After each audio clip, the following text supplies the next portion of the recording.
انسان در مقام پادشاه الهی به دنیا می آید، اما او کاملا از این امر ناآگاه است.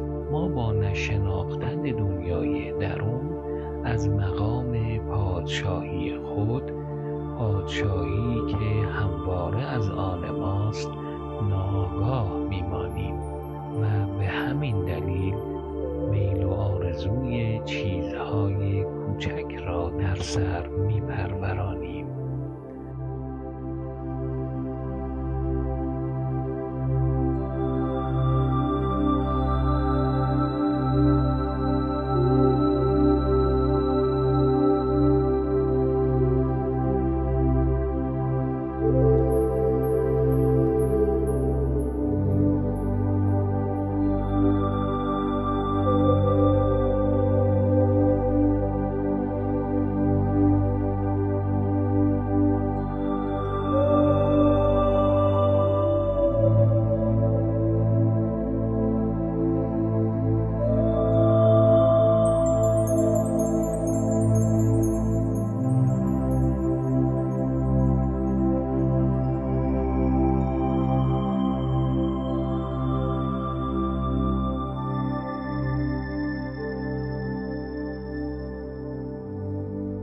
چیزهای بسیار خرد و بی‌ارزش را گدایی می‌کنیم. خیال می‌کنیم که گدایی بیش نیستیم.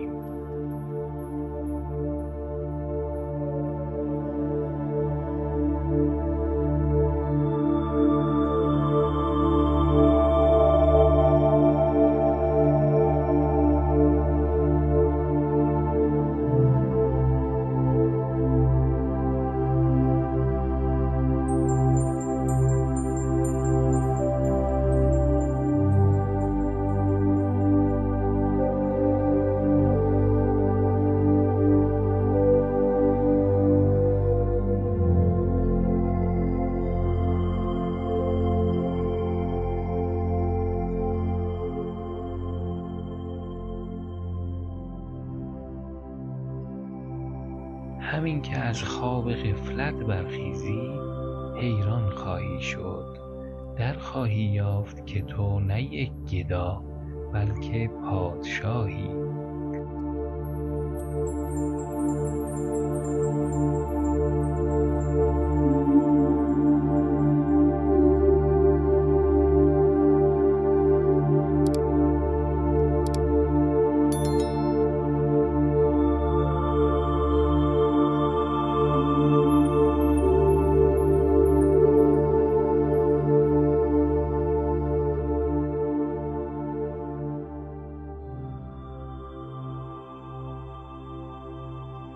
هدف اصلی مراقبه همین است: آگاه ساختن تو از مقام پادشاهیت، آگاه ساختن تو از عظیمترین نیرویی که در خود نهان داری.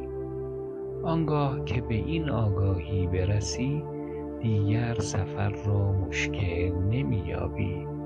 کافی است کمی بیدار شوی تا خواب از سرت بپرد، تا کارها آسان‌تر شود. اما تا وقتی بیدار نشوی، زندگی تو واقعی نخواهد بود و در واقعیت به سر نخواهی برد.